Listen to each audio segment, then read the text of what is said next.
ஓம் சாயிரா சாயிரா ஓம் சாயிரா சாயிரா ஓம் சாயிரா சாயிரா அன்பே சாயிரா பேரன்பே சாயிரா அகிலம் தளிக்க ஆத்மா விழிக்க அனுதினம் சாயிரா எங்கள் அன்பே சாயிரா ஒன்றே இறைவன் ஒன்றே பூமிக்கென்றும் சாயிரா சரணம் சாயிரா நன்றே செய்து வாழ்வோம் நாம் ஒன்றே செய்து வாழ்வோம் அன்பே சாயிரா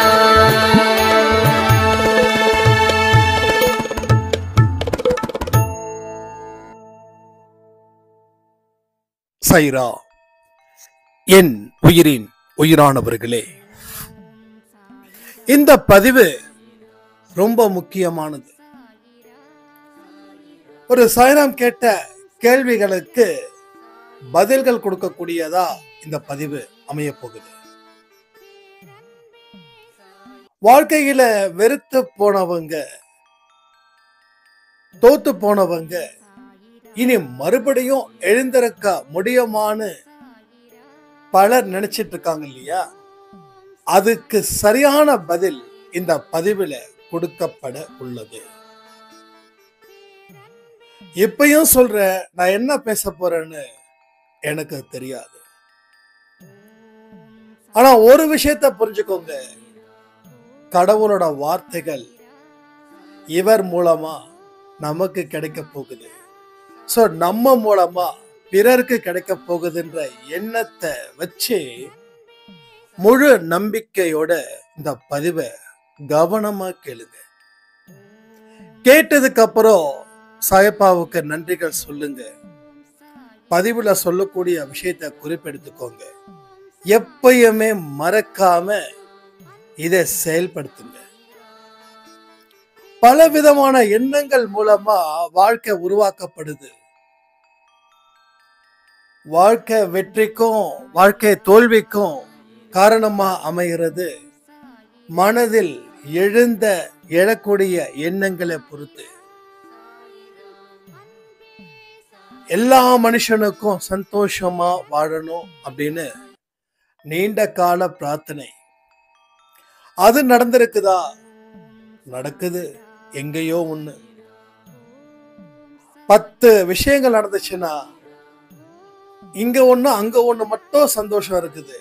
மீதி இருக்கிற எல்லா இடமும் துக்கத்துல தான் இருந்துட்டு இருக்கு இல்லையா? அப்போ ஒரு துக்கம் நடக்கும் போதும் ஒரு மனுஷன் நம்மளை ஞாபகப்படுத்திக்கிட்டே இருப்பான். இப்போ இந்த நிமிஷம் ஒரு துக்கம் உங்களுக்கு நடக்குதுன்னா இதற்கு காரணமா ஒரு மனுஷன் இருப்பானா இல்லையா?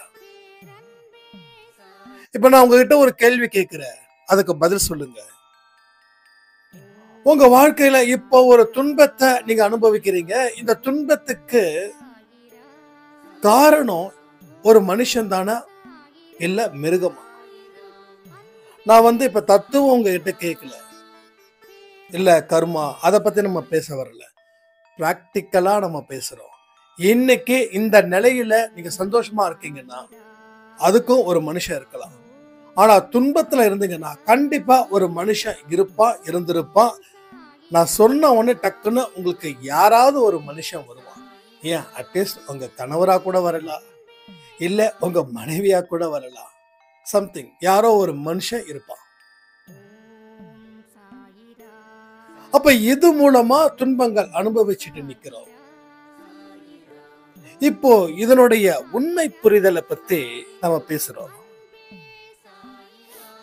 உங்களோட வாழ்க்கையில அத்தனை நேர்மறை எண்ணங்கள் ஒரு காலத்துல சிறப்பாகவே இருந்தது. அந்த நேர்மறை எண்ணங்களை தரமட்டமா இடிச்சு இப்ப எதிர்மறை எண்ணங்களை கொஞ்சம் கொஞ்சமா உருவாக்கி நேர்மறை எண்ணங்களை எந்த அளவுக்கு கட்டி வச்சு இருந்தோமோ அதை விட பல மடங்கு பெருசா எதிர்மறை எண்ணங்களை கட்டி வச்சிருக்கோம். இப்போ இந்த எதிர்மறை எண்ணங்களை அழிக்கிறதுக்கு பதிலா இத அப்படியே நேர்மறை எண்ணங்களா மாத்திடலாமா? இன்னும் ஒரு கரெக்டா சொல்லணும்னா அவமானங்களை அப்படியே வெகுமானமா மாத்திடலாமா? தோல்விகளை அப்படியே வெற்றியா மாத்திடலாமா?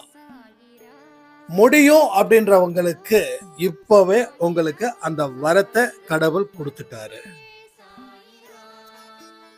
அது எப்படி போக முடியும் அப்படின்னு நினைக்கிறவங்களுக்கு வரம் கிடைக்கும், ஆனா இப்ப கிடைக்காது. ஒருவேளை இந்த பதிவை ஃபுல்லா கேட்டதுக்கு அப்புறம் உங்க நம்பிக்கை எப்படிப்பட்டதா இருக்குதோ அப்படிப்பட்ட ஒரு வழி, அந்த வழியில ஒரு வரம் உங்களுக்கு கிடைக்கும். ஸோ வரம் உடனே கிடைக்கலனாலும் அட்லீஸ்ட் இந்த பதிவை கேட்டதுக்கு அப்புறம் உங்க மனசுல ஒரு மாற்றத்தை ஏற்படுத்தியாச்சுன்னா அந்த வழியில கூட அந்த வரத்தை நீங்க வாங்கலாம். அப்படியும் அது கிடைக்கலன்னா நிறைய மனசை பக்குவப்படுத்துவதற்கு உண்டான வழிகளை தேர்ந்தெடுங்க. அந்த வழிகளை உறுதிப்படுத்துங்க. அதன்படி வாழ ஆரம்பிங்க. அதுக்கு அப்புறமா அந்த வரம் உங்களுக்கு கிடைக்கும். ஏன்னா பக்குவம் அடைந்தவர்களுக்கு மட்டுமே வரம் தரப்படும். பக்குவம் அடையாதவங்களுக்கு வரம் கொடுத்தா அந்த வரத்திலே பிரச்சனைகள் ஜாஸ்தியாகும். திறமை இல்லாதவன் கையில கஜானா பெட்டியை கொடுத்தா அவன் என்ன பண்ணுவான்? அதை அத்தனையும் அழிச்சிடுவான். திறமை இருக்கிறவங்க கிட்ட கஜானா பெட்டியை கொடுத்தா கஜானாவுக்கு பாதுகாப்பு இருக்கும். அந்த கஜானா இன்னும் செழிப்பா இருக்கும். இதுதான் கணக்கு. சோ திறமை இல்லாதவனுக்கு பொறுப்புகள் கொடுக்க மாட்டாங்க. திறமை இருக்கிறவன் தான் அந்த பொறுப்பை வாங்க முடியும், அந்த பொறுப்பை அனுபவிக்க முடியும். அதே போல வாழ்க்கையிலையும் இந்த வரம் கிடைக்கணும்னா உங்க மனசுல எந்த அளவுக்கு நம்பிக்கை அப்படின்ற ஒரு பொக்கிஷம் நிரம்பி இருக்கோ, சோ அவங்களுக்கு மட்டும்தான் அது சாத்தியம். மற்றவர்களுக்கு சாத்தியமே கிடையாது. ஒரே ஒரு விஷயம்தான், அந்த ஒத்த வார்த்தை, அந்த ஒத்த வரி, என் வாழ்க்கைக்கு கடவுளே பொறுப்பு, என்னை பாதுகாப்பவரும் அவரே, என்னை வழி நடத்துபவரும் அவரே, எனக்கு முழுக்க முழுக்க ப்ரொடெக்ஷன் கொடுக்கிறவரும் அவரே, பாதுகாப்பு கொடுக்கிறவரும் அவரே. இந்த மூணு வார்த்தைகளை உங்களால திரும்ப திரும்ப திரும்ப சொல்ல முடியுமா?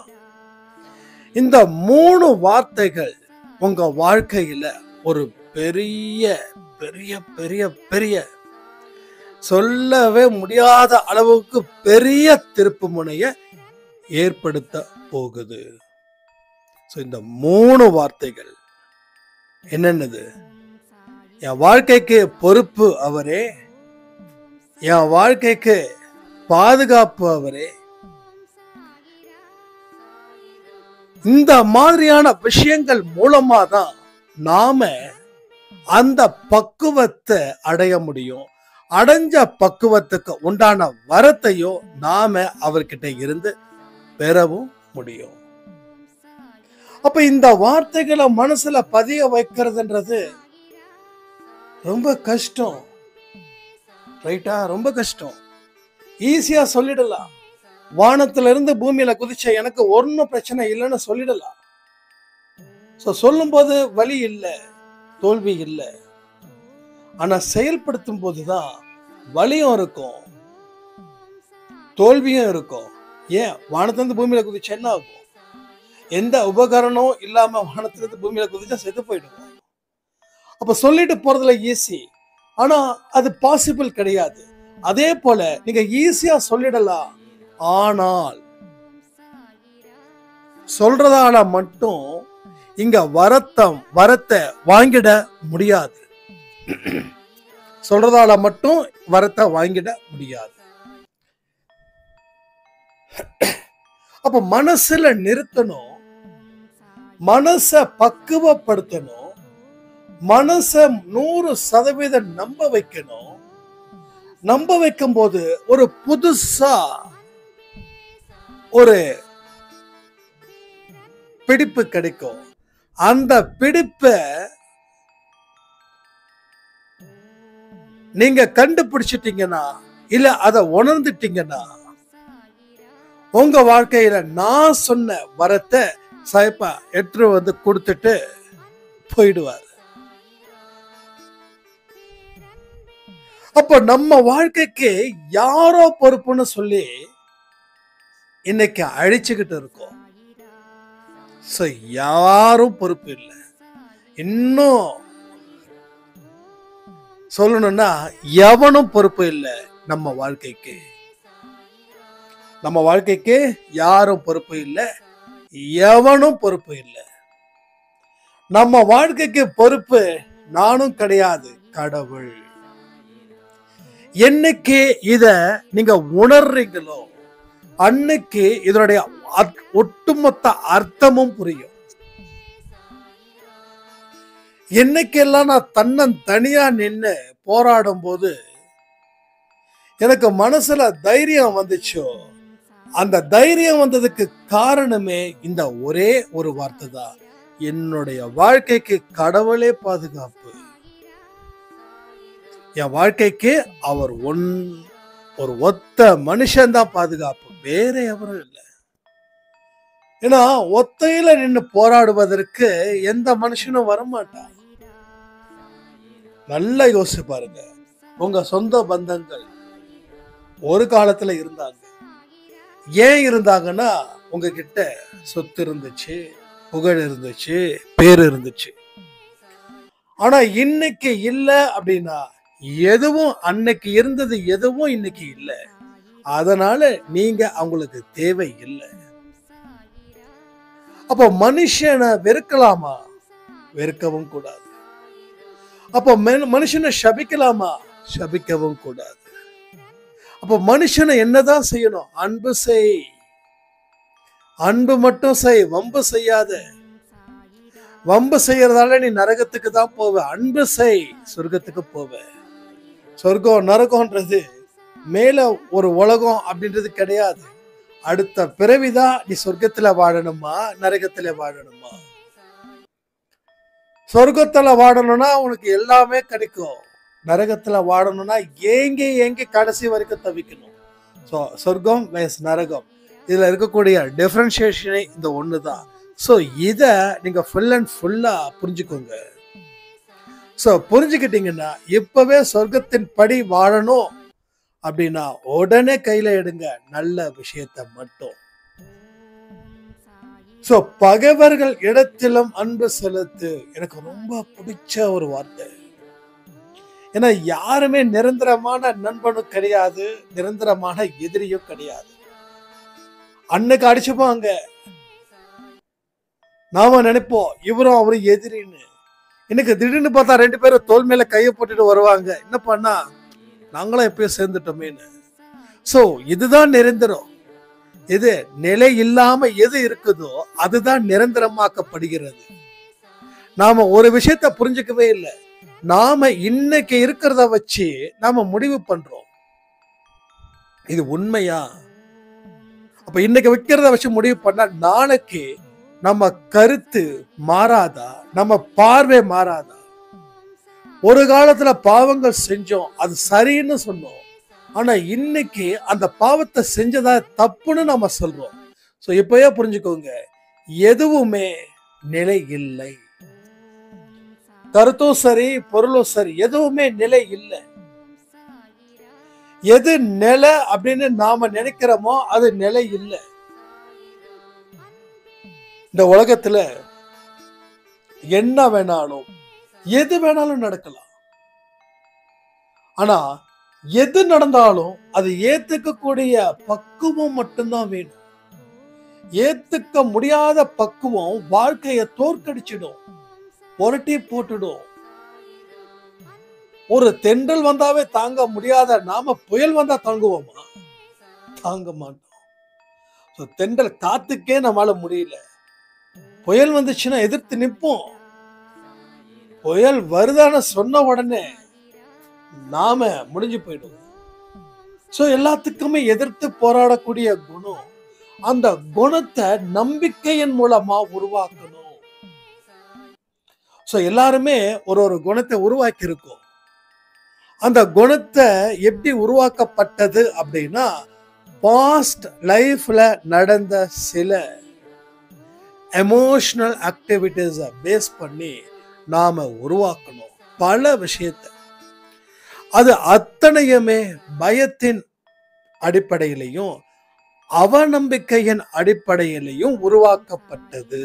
இதுல பயம் பிளஸ் அவநம்பிக்கை, இந்த ரெண்டுத்துல உருவாக்கப்பட்ட குணம், அதன் மூலமா செய்யக்கூடிய செயல் எப்படி இருக்குது?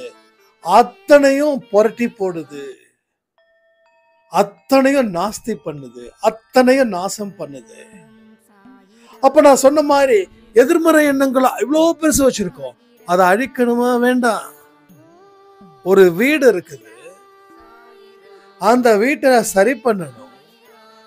அந்த வீட்டை சரி பண்றதுல ஒண்ணு ரெண்டு விதமா பண்ணலாம்.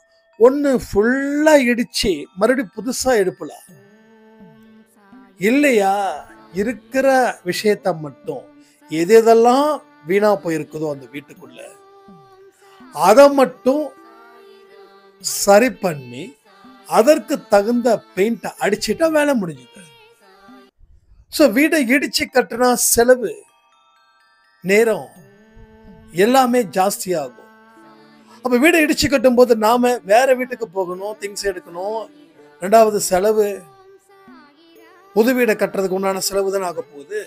அது மட்டும் இல்ல, பழைய வீடை கட்டி இடிக்கிறதுக்கு உண்டான செலவும் சேர்த்து புது வீடு கட்டுறதுக்கு உண்டான செலவும் சேர்த்து வரும்.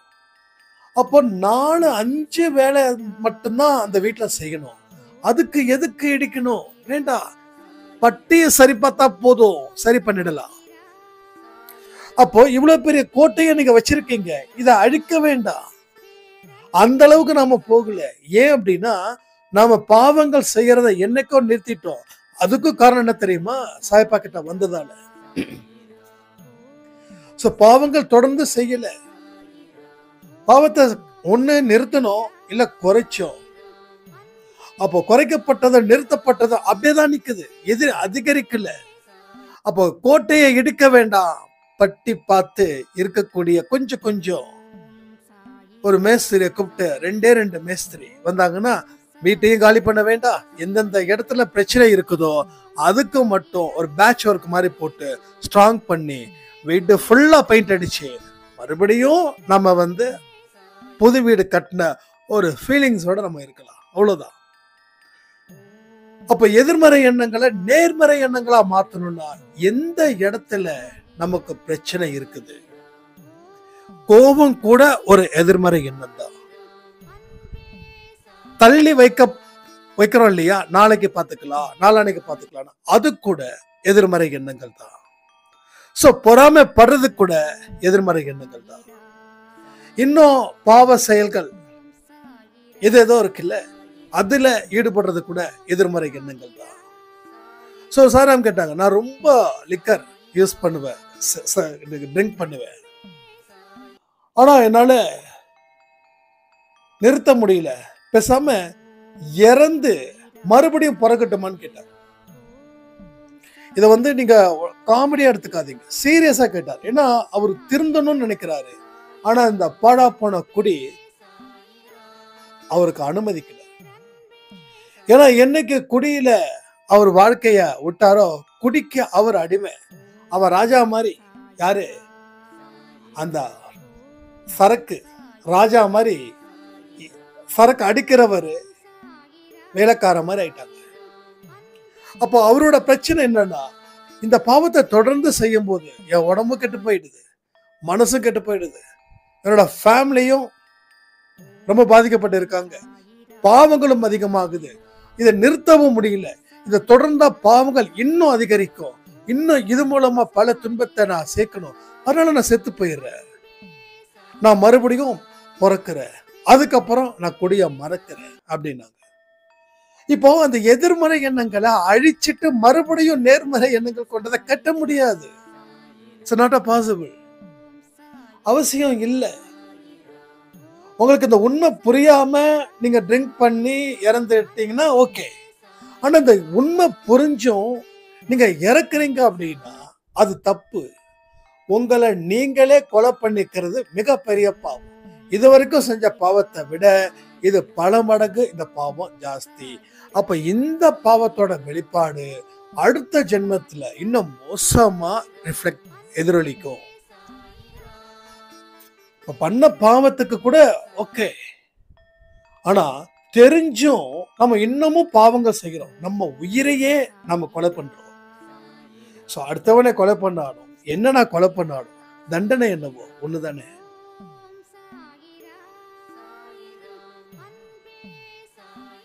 அப்போ நாம அந்த மாதிரியான விஷயங்களை செய்யாம ஓகே இப்போ இப்படி இருக்குது, அப்போ ஒரு நாளைக்கு எவ்வளவு சரக்கு அடிக்கிறீங்க, அதை எவ்வளவு குறைக்கலாம்.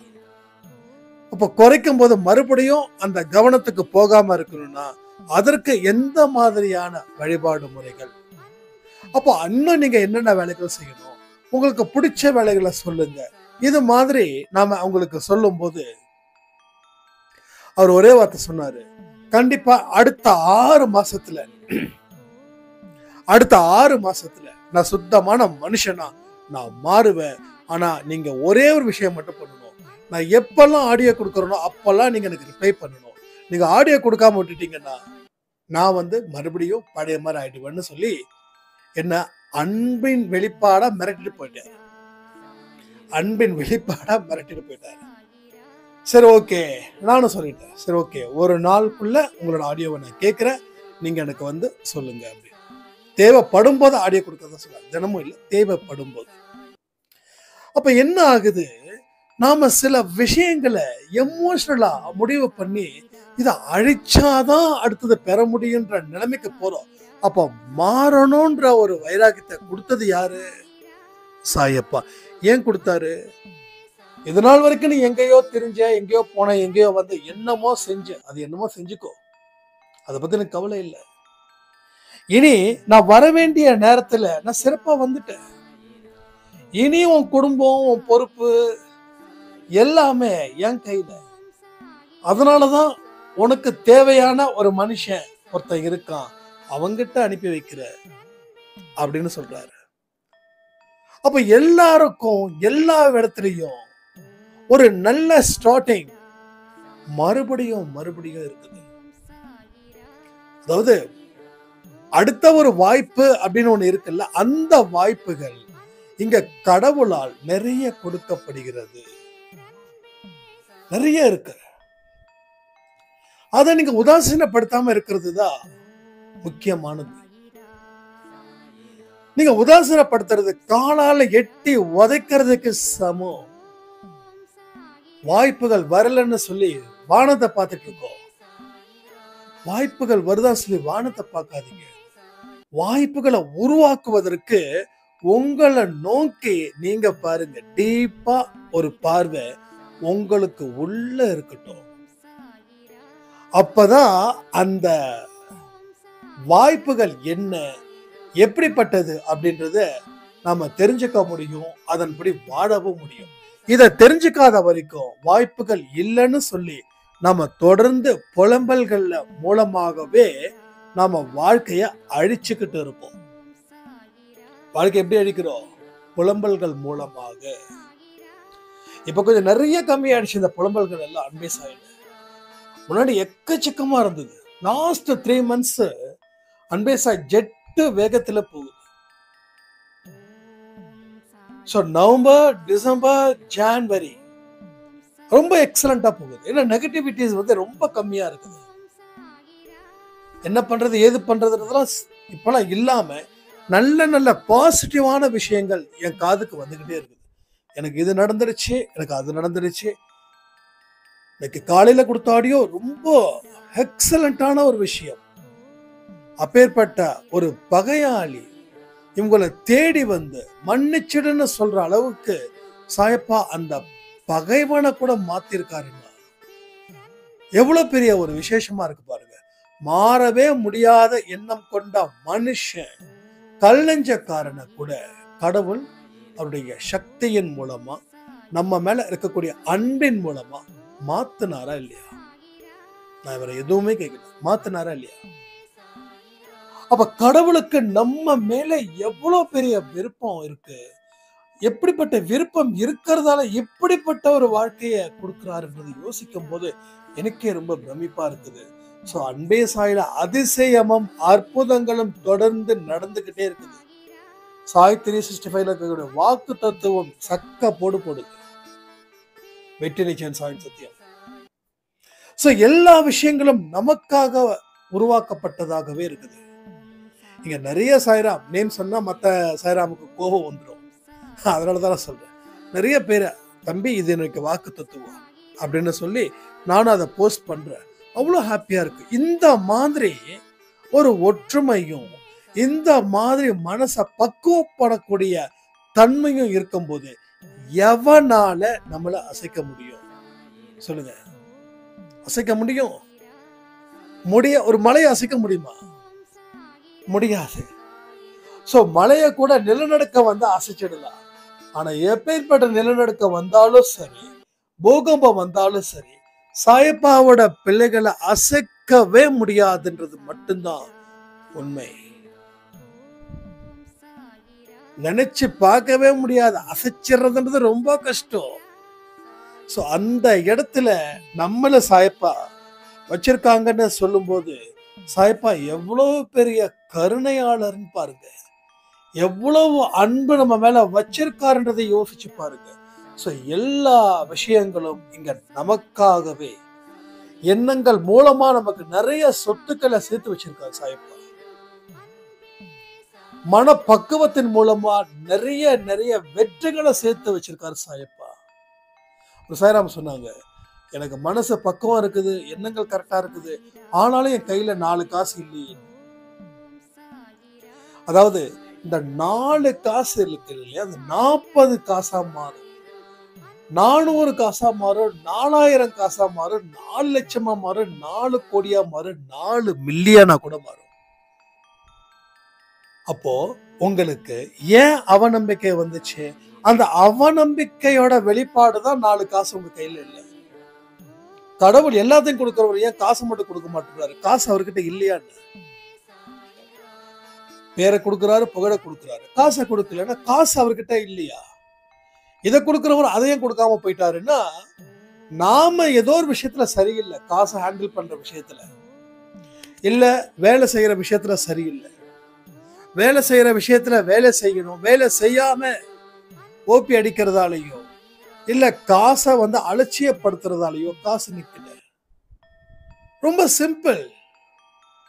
நீங்க நல்லா யோசிச்சு பாருங்க. 4 காசு இல்லைன்னா நல்லா உழைச்சு பாருங்க.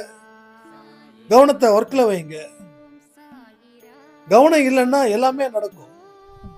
கவனம் இருந்தா எது நடக்கணுமோ அது மட்டும்தான் நடக்கும். கவனம் இல்லைன்னா எல்லாமே நடப்போம், கீழே பொத்துன்னு விடுவோம். கேட்டா வந்து ஆமா இவ்வளவு பெரிய பள்ளம் இருக்குது, எவனோ ஒருத்தன் அறிவில்லாதவன் தோண்டி வச்சுட்டான். அறிவில்லாதவன் தோண்டி வச்சாட்டது நிஜம். ஆனா அறிவு இருக்கிற நீயா போய் விழுந்த பள்ளத்துல நீங்க கவனிக்கல. அறிவில்லாதவனு ஒருத்தனை திட்டுறோம், சரி கரெக்டு தான், அறிவில்லாம தோண்டிட்டான்ல, அவனுக்கு அறிவு இல்லைன்னு சொல்லிட்ட, அவன் அறிவில்லாதவன் அப்படிதான் இருப்பான். உனக்கு அறிவு இருக்குல்ல, அறிவு இருக்கிற நீ கீழே பார்க்காம மேல பார்த்துட்டு வந்தா இல்ல சைடா பார்த்துட்டு வந்தா என்ன அர்த்தம்? சோ இப்படிதான் நம்ம நிறைய விஷயத்த தள்ளி போட்டுக்கிட்டே இருக்கோம். நம்ம ஒத்துக்கவே இல்லை. யாராவது உனக்கு அறிவு இல்லை அப்படின்னா கோபம் பொங்குது.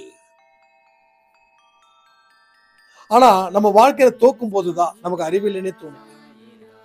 தோற்பதுன்றது அறிவில்லாத தன்மையா கூட இருக்கலாம். கர்மாவை தூக்கி தூக்கி போடாதீங்க. எத்தனை நாள் கர்மாவை தூக்கி தூக்கி போடுவீங்க? கர்மான்றது 30 to 40% தான் உங்களுக்கு பிரச்சனையை கொடுக்கிறது. அதுவும் நீங்க செஞ்சு முடிஞ்சு போன விஷயத்தோட விளைவுகள் தானே தவிர கடவுளா பார்த்து உங்களுக்கு தண்டனை கொடுக்கல. நிரபராதிகள் இங்க தண்டிக்கப்படுவதே இல்லை. அதை புரிஞ்சுக்கோங்க. ஏன்னா இது கோர்ட்டு, இந்த கோர்ட்டுல கடவுள் தான் நீதிபதி. சோ நீதிபதி தப்பு சொல்ல மாட்டார், தப்பான தீர்ப்பை கொடுக்க மாட்டாரு. நல்லவனுக்கு தீர்ப்பு நல்லதே தான் அமையும், கெட்டவனுக்கு தீர்ப்பு கெட்டதே தான் அமையும், அவனுக்கு கெட்டதா அமையும். ஏன் அப்படின்னா இன்னொருத்தன் அவனை பார்த்து அந்த இடத்துல செய்யக்கூடாது. ஆனா இன்னைக்கு என்ன பண்றோம், ஒருத்தன் தண்ணி அடிக்கிறான், அவன் குடும்பம் வீணா போகுது. ஆனா அவனோட நண்பன் அவன் மறுபடியும் தண்ணி அடிக்கிறான். ஏன்னா அவன் தண்ணி அடிச்சு செத்து போயிட்டா, அவனோட இழப்பை தாங்க முடியல, அதனால நான் தண்ணி அடிக்கிறேன். அப்போ மனிதர்கள் அறிவு இருக்கிறவர்களா அறிவு இல்லாதவர்களா? நீங்களே கமெண்ட் பண்ணுங்க, நான் சொல்ல விரும்பல. சோ அறிவு இருக்கிறவன் காரணத்தை தேடி அலைய மாட்டான், இருக்கிற விஷயத்த அவ யோசிச்சு அதை சரி பண்ணுவான். இப்ப கையில 4 காசு இல்லைன்னா அந்த காசை சம்பாதிக்கிறதுக்கோ இல்ல அந்த காசை சரி பண்றதுக்கோ நமக்கு அந்த திறமை இல்லை. அந்த திறமையை வளர்த்துக்கிட்டா ஆட்டோமேட்டிக்கா கை நிறைய காசு இருக்கும், கை நிறைய காசு இருக்கும். அதே மாதிரி அடுத்தவங்களுக்கு கொடுக்க ஆரம்பிச்சிருங்க, நீங்களே வச்சுக்காதீங்க, கொடுங்க. மனசை விட்டு நிறைஞ்ச மனசோட கொடுங்க, நிறைய கூடும். நிஜமா சொல்றேன். ஒரு சேரம் வந்து ஒவ்வொரு மாசமும் 500 ரூபா வந்து ஃபுட் டொனேஷனுக்கு அது மாதிரி கொடுக்குறாங்க. அவங்க சொல்றாங்க, எனக்கு இருக்கிறதே சொற்ப வருமானம், ஆனா அதுல 500 ரூபாய்க்கு நான் சாப்பாடுக்கு டொனேஷன் கொடுக்குறேன். அந்த டொனேஷன் கொடுக்கறதாலேயும் என்னமோ தெரியல எனக்கு ப்ரொமோஷனே வந்துருச்சுன்றாங்க. ஸோ மனப்பூர்வமா சங்கடம் இல்லாம கொடுக்கணும், சங்கடம் இல்லாம கொடுக்கணும், மனப்பூர்வமா கொடுக்கணும். அப்ப கொடுக்க கொடுக்க பெருகும், கொடுக்கலன்னா பெருகாது. இல்ல மனசை கஷ்டப்பட்டு சஞ்சலப்பட்டு கொடுத்தாலும் அப்பையும் பெருகாது. ஸோ இது எல்லாத்தையும் நீங்க யோசிச்சு பாருங்க. இப்ப சொல்லுங்க, உங்க வாழ்க்கையில அந்த கட்டடத்தை இடிக்கணுமா இல்ல கட்டடத்தை சரி பண்ண போறீங்களா? அப்ப எல்லா விஷயத்துக்கும் கடவுளே பொறுப்பு. கடவுள் பொறுப்பாயிட்டாருன்னா நீங்க உங்க கடமையில மட்டும் கவனத்தை வைக்கணும்னு சொல்லி இந்த ஆடியோவை நான் முடிக்கிறேன். ஜெய் சாய்ரா.